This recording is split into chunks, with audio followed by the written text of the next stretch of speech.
It's finally Friday. It's Friday, Friday. Thank God it's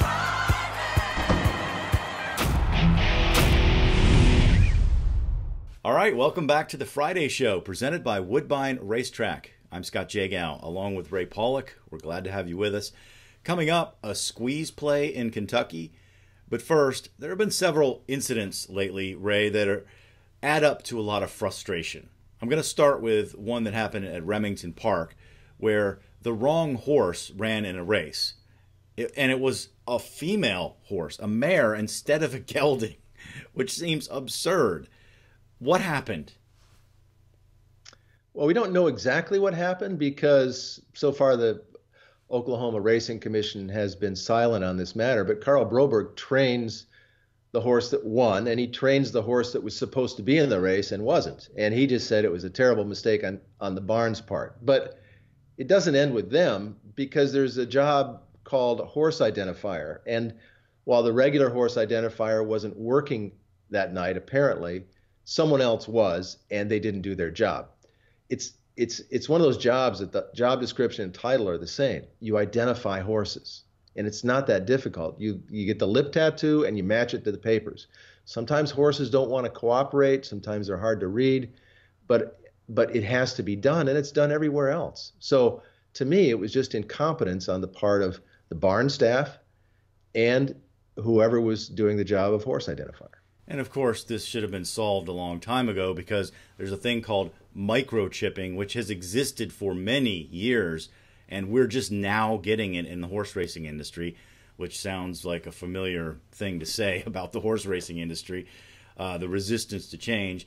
But there's another title out there that's pretty self-explanatory: placing judge.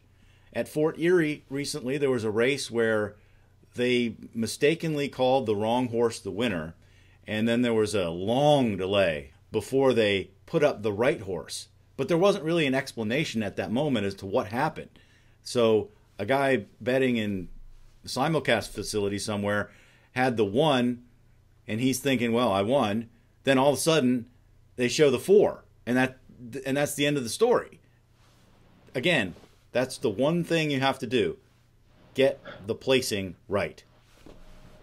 Yeah, this was the Puss in Boots Stakes earlier this month, and it's actually a race with an interesting history, because it's named for a horse that was racing at Fort Erie, running down the stretch. It took a left-hand turn, it ran into the infield and dove into the infield lake without its jockey.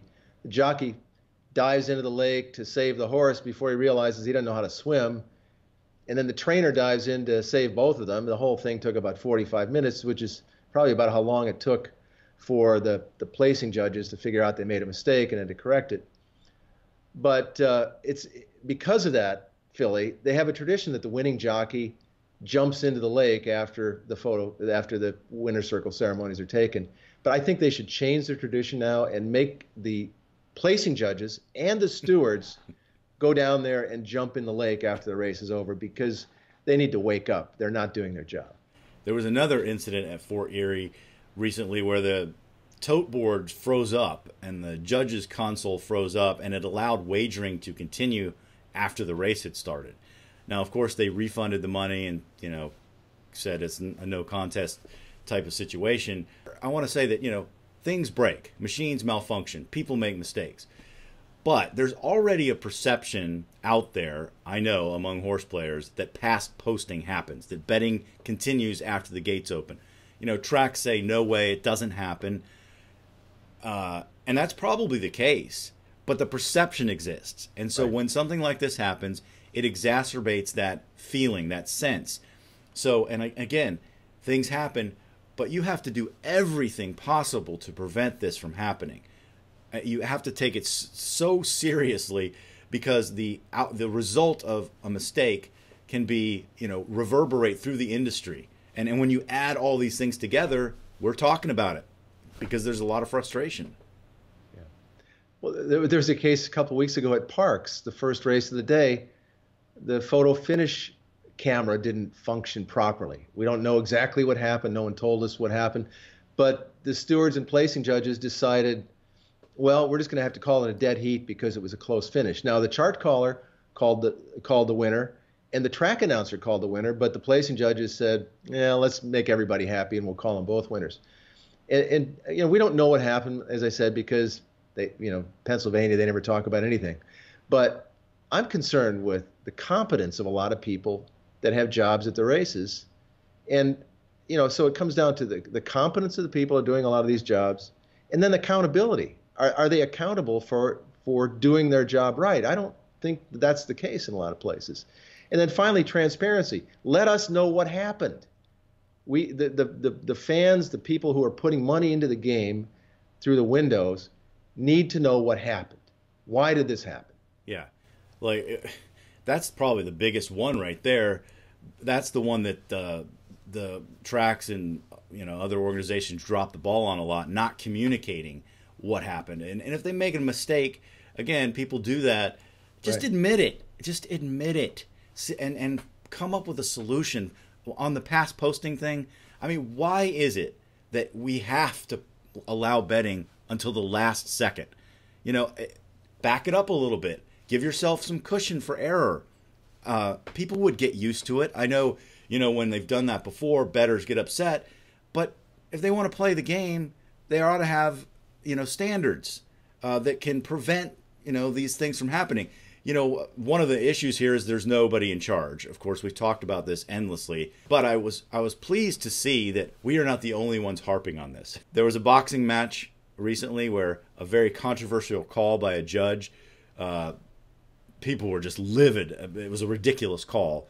And after the boxing match was over, analyst Teddy Atlas just went off on this issue of oversight. There's no oversight board in boxing. There's no commission. There's no national commission. No federal guidelines. Nobody looking and saying, can't do that. Can't do that. At least it's good to know that we have company. We're in the same league as professional boxing. Yeah, we've heard that before, unfortunately. Okay, let's move on. In Kentucky, Keeneland and Churchill Downs have put up separate proposals for racetracks, which will be gambling facilities, basically. 2 new ones. Do you have a problem with this? Well, the reason they're doing it is money. They're strategically placed near the Tennessee border. One of them would feed into the Knoxville, Tennessee market, which has no kind of gambling at all. They would have the historical racing machines there. The other one strategically placed not far from Nashville, Tennessee, which just by coincidence is the market that serves Kentucky Downs, which recently concluded a very successful meeting. And I frankly don't like it. Well, it looks like cannibalism, or an attempt at cannibalism. And how many times have we seen that? Well, Churchill Downs is its own company and Keeneland is separate. But there is a racing product that the whole state could benefit from. Should say that one of these tracks is a standardbred track and the other one is a quarter horse track. So just to make that clear, it's not a thoroughbred track. But it is a gambling facility, and it will eat up some of the revenue that Kentucky Downs has been generating, and it's been generating a lot of revenue and even sharing it with other racetracks like Ellis Park. So, Kentucky Downs is doing the right thing. People appreciate the product, and now here come these 2 behemoths in the industry, trying to come in and take some of that away. It just baffles me. It makes no sense. I don't understand it. Yeah, we should be applauding the success of Kentucky Downs. The horse players love it. Owners love it. The purses are fantastic. It's the closest thing we have to Royal Ascot, a short meeting on turf.